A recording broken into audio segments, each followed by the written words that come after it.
క్రీస్తునందు ప్రియమైన దేవుని సంగమా, ప్రభువైన యేసుక్రీస్తు వారి నామములో మీ అందరికీ నా హృదయపూర్వక వందనాలు తెలియజేస్తున్నా.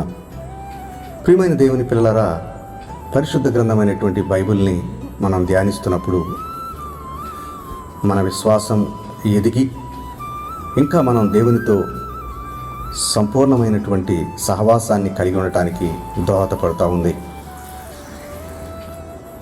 మీరు మీ బైబిల్ తెరిచి దేవుని వాక్యాన్ని చూడాలని, వినాలని ప్రభుపేట నేను మీకు మనవి చేస్తూ ఉన్నాను.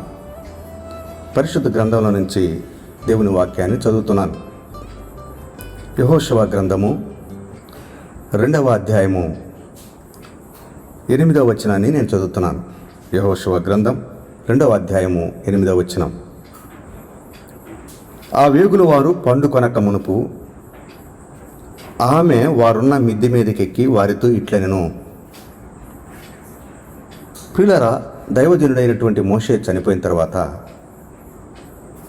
దేవాది దేవుడు యెహోషువను నాయకుడిగా ఏర్పాటు చేశాడు ఇశ్రాయేలీయులకి. యెహోషువ నాయకత్వంలో వాగ్దాన భూమిని స్వతంత్రించుకునే క్రమంలో మోషే చనిపోయిన తర్వాత యెహోషువ నాయకత్వంలో బయలుదేరారు ఇశ్రాయేలీయులు. వారు యెరికోను పట్టుకునే క్రమంలో ముందుగా యెహోషువ ఇద్దరు వేగుల వారిని యెరికో పట్టణంలోకి ప్రవేశింపచేసినట్లుగా మనం చూస్తున్నాం. వారొచ్చి యెరికో గోడలపైన నివాసం చేసేటువంటి ఒక స్త్రీ, ఆమె ఇంటిలోకి వచ్చినట్లుగా, ఆ రాత్రి వాళ్ళు ఆ ఇంట్లో ఉన్నారు. వారు పండుకొనక మునుపంట ఆమె ఆ రాత్రి వారితో సంభాషిస్తూ ఉంది. సంభాషణ చేస్తూ ఉందంటే, యెహోవా ఈ దేశమును మీకు ఇచ్చుచున్నాడనియు, మీ వలన మాకు భయము పుట్టుననియు, మీ భయం వలన ఈ దేశ నివాసులందరికీ ధైర్యము చెడుననియు నేను ఎరుగుదును. గమనించాల్సినటువంటి సత్యం ఏమిటంటే, ఆమె ఆ దేశంలో ఉన్నటువంటి పరిస్థితిని ఆ యొక్క గూఢాచారులకు తెలియజేస్తూ ఉంది. ఏమని తెలియజేస్తుంది? యెహోషువ గ్రంథం 2వ అధ్యాయం 10వ వచనాన్ని మనం చదివితే, మీరు ఐగుప్తులో నుండి వచ్చినప్పుడు మీ ఎదుట యెహోవా ఎర్ర సముద్రపు నీరును ఎలాగూ ఆరిపోజేసెనో,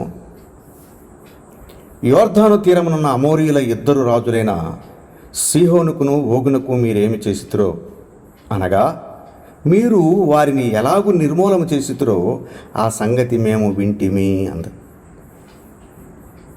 ప్రియమైన దేవుని బిడ్డలారా, మన విశ్వాసము దేవుని వాక్యము వినుట ద్వారా, దేవుని వాక్యాన్ని విన్న వాక్యాన్ని నమ్మడం ద్వారా మన విశ్వాసం అభివృద్ధి చెందాలి. యెరికో రాజు అంతకుముందు ఆమె ఇంటికి సైనికుల్ని పంపారు. కానీ ఆమె ఎంతో ప్రమాదకరమైనటువంటి పరిస్థితి తనకు ఎదురొచ్చినా కానీ యెరికో రాజు కంటే ఆమె తన విశ్వాసాన్ని దేవుని యందే ఉంచుతూ ఉంది.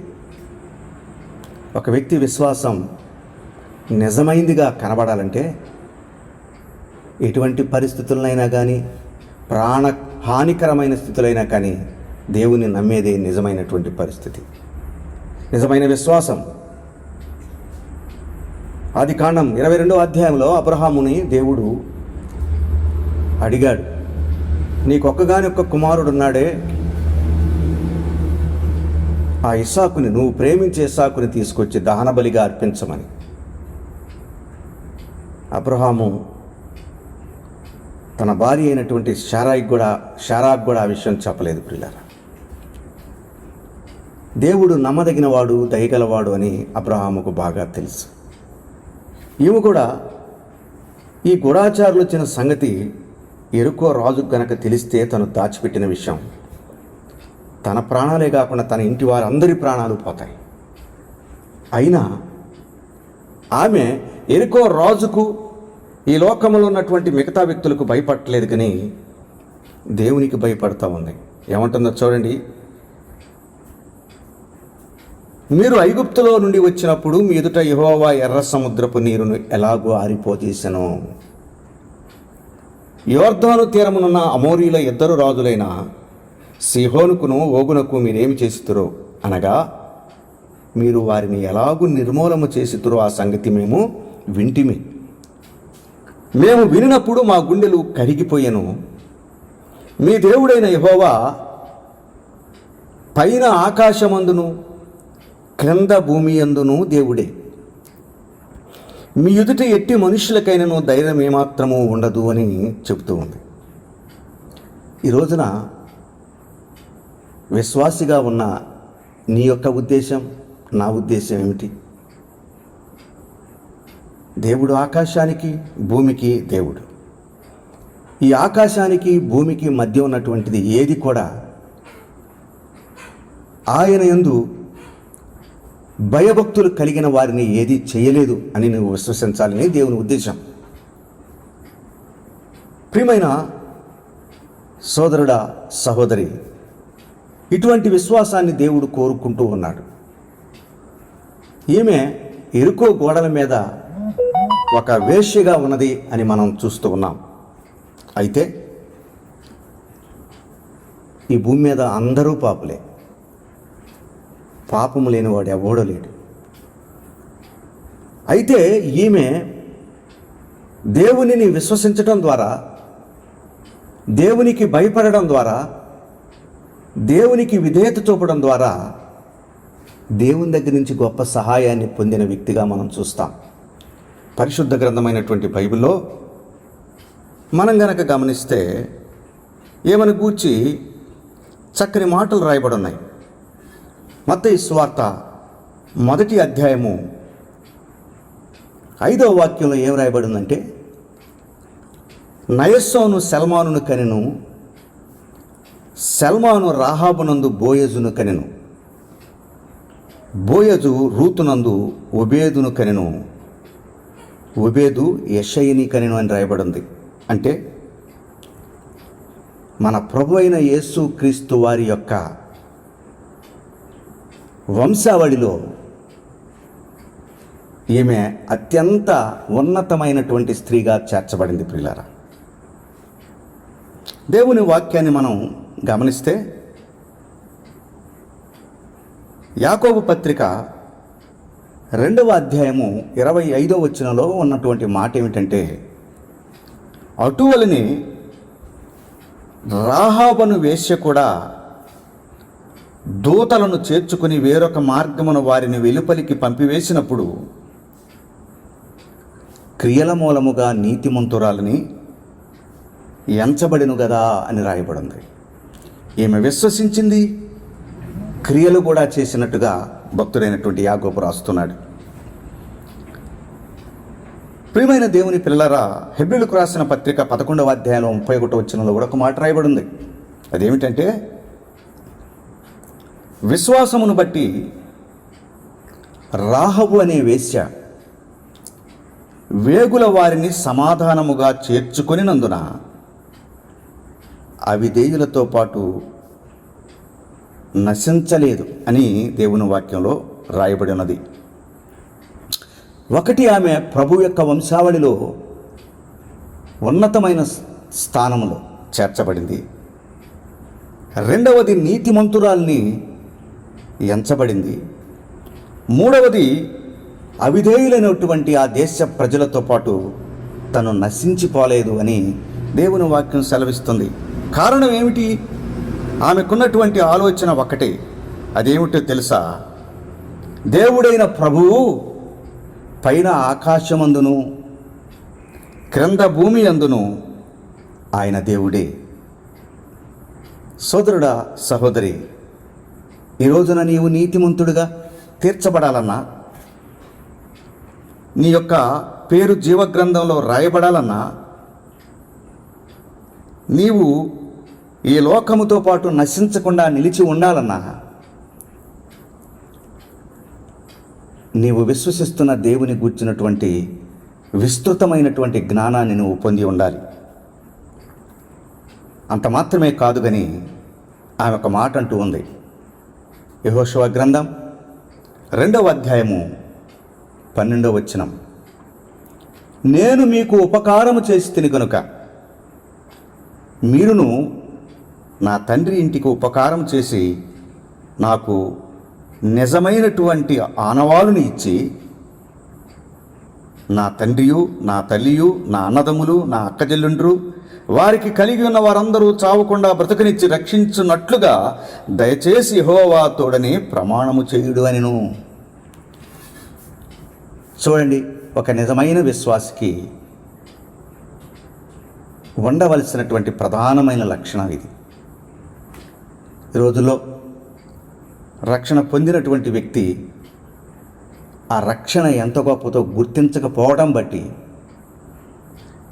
తన వారి పట్ల ఇతరుల పట్ల భారం లేనటువంటి జీవితాన్ని గడుపుతూ ఉన్నారు. ప్రియులారా, యేసుక్రీస్తు ప్రభు అయితే స్పష్టంగా ఆయన మాట్లాడుతూ ఉన్నాడు. ఎవరైతే క్రీస్తు ప్రభువును అంగీకరించరో వారు తీర్పులోకి వస్తారని. తీర్పు భయంకరమైంది, దానికి ఒక పేరుంది, నిత్య నరకం. ఎల్లప్పుడూ ఉండేటువంటి భయంకరమైనటువంటి వేతనకరమైన స్థలం. అక్కడ ఏడుపు పండ్లు కొరుకుట అక్కడ ఉంటుందని దేవుని వాక్యం సెలవిస్తూ ఉంది. ప్రియులారా, ఈమె ఎంత తెలియగలిగిందంటే, ఎంత విశ్వాసం కలిగిన వ్యక్తి అంటే, దేవుని పిల్లలదే విజయం, ఇశ్రాయేలీయులదే విజయం. కారణం వారి దేవుడు భూమి ఆకాశాలు సృష్టించిన దేవుడని తను విన్న వెంటనే ఆమె అంటుంది, నా వాళ్ళందరికీ కూడా మేలు చేయండి అయ్యా అని అడుగుతోంది. ప్రియమైన దేవుని బిడ్డలారా, 2వ అధ్యాయం 17వ వచనాన్ని మనం చదువుకుంటే, ఆ మనుషులు ఆమెతో ఇట్లనిది, ఇదిగో మేము ఈ దేశమునకు వచ్చువారము గనుక నీవు మా చేత చేయించిన ఈ ప్రమాణం విషయమై మేము నిర్దోషులమగునట్లు నీవు మమ్మల్ని దించిన ఈ కిటికీకి ఎర్రని దారము కట్టి నీ తండ్రిని నీ తల్లిని నీ అన్నదములను నీ తండ్రి ఇంటి వారి అందరినీ ఇంటి చేర్చుకునము. నీ ఇంటి ద్వారములో నుండి వెలుపలికి వచ్చువాడు తన ప్రాణమునకు తానే ఉత్తరవాది, మేము నిర్దోషులమగుదుము. అయితే నీ వద్ద నీ ఇంటనున్న ఎవనికే గాని ఏ అపాయమైనను తగిలిన ఎడల దానికి మేమే ఉత్తరవాదులము అంటూ ఉన్నారు. నశించకుండా ఉండాలి అని ఆశ కలిగి దేవుని విశ్వసించిన ప్రతి వ్యక్తికి కూడా దేవుడు ఒక అద్భుతమైనటువంటి రక్షణ ప్రణాళికను ఏర్పాటు చేశాడు. సోదరుడా, సహోదరి, వాళ్ళు అంటున్నారు, ఇదిగో నీ ఇంటి కిటికీకి ఈ యొక్క ఎర్రటి దారాన్ని కట్టి నీవేం చేయాలి తెలుసా, వాళ్ళందరిని కూడా నీ ఇంట్లోకి చేర్చుకో. ఆ ఇంటిలోనే మీరు ఉండాలి. ఆ ఇంటిలో నుంచి గనక బయటకు వస్తే ఆ బాధ్యత మీదే. ఆ ఇంటిలో నుంచి బయటకు రానంతకాలం మీకు క్షేమము అని వారు చెప్పినట్టుగా దేవుని వాక్యంలో చూస్తున్నాం. దేవుడు తనను విశ్వసించినటువంటి వ్యక్తులకు గొప్ప భరోసా ఇస్తూ ఉన్నాడు. అదేమిటంటే, రక్షించబడిన వ్యక్తి తన రక్షణను సంఘంలో జాగ్రత్తగా కాపాడుకోవాలి. సంఘాన్ని విడిచి లోకంలో కలిసిపోయిన వ్యక్తులకు ఏ విధమైనటువంటి దేవుని పూచి భరోసా ఉండదు. కానీ నీవు రక్షించబడినటువంటి గుంపులో, దేవుని పిల్లల గుంపులో, దేవునికి చెందినటువంటి గుంపులో నీవు కలిసి ఉన్నప్పుడు, ఈ లోకానికి వేరై జీవించినప్పుడు ఏ అపాయం కూడా నీకు కానీ నీ కుటుంబానికి కానీ రాదు అంటున్నాడు ఇక్కడ. ఒకవేళ మీరు గనక ఆ ఇంటిలో నుండి గనక బయటికి వెళ్ళిపోతే తన ప్రాణమునకు తానే ఉత్తరవాది అన్నాడు. దేవుని బిడ్డ, నీ రక్షణను జాగ్రత్తగా కొనసాగిస్తున్నావా? ఈ అంత్య దినాల్లో ఈ మందిరాలు, దేవుని యొక్క సన్నిధి, సహవాసం దూరమైనటువంటి ఈ దినాల్లో ఏముందిలే అని లోకంతో కలిసిపోయేవా? ఒకసారి ఆలోచించు. దేవుడు నిన్ను హెచ్చరిస్తూ ఉన్నాడు. దేవుడు మనల్ని ఎప్పుడూ హెచ్చరిస్తాడు. ఎందుకంటే ఆయన మంచివాడు కాబట్టి, ఆయన మన మేలు చూసేవాడు కాబట్టి, ఆయన మన కొరకు తనను తాను తగ్గించుకొని మహోన్నతుడైనటువంటి మహాకృపగల దేవుడు, ఆకాశ మహాకాశాలు పట్టదాలని ప్రభు మన కొరకు తనను తాను తగ్గించుకుని ఈ శాపగ్రస్తమైనటువంటి మనుషులమైన మనం ఉన్నటువంటి ఈ లోకానికి ఆయన దిగి వచ్చాడు. మనందరి కొరకు తన ప్రాణాన్ని పెట్టాడు. నశించిపోయినటువంటి మనలను వెదకి రక్షించాడు. నిత్య శిక్ష నుండి తప్పించాడు. తన రాజ్యానికి, మహిమకు వారసులుగా చేశాడు. పిల్లారా, నీవు మర్చిపోయేవేమో. జాగ్రత్త. దేవుడిచ్చిన ఈ గొప్ప భాగ్యాన్ని నువ్వు ఎప్పుడు మర్చిపోబాకు. దేవుని వాక్యం సెలవిస్తుంది, ఇశ్రాయేలీలు యెరికోను జయించినప్పుడు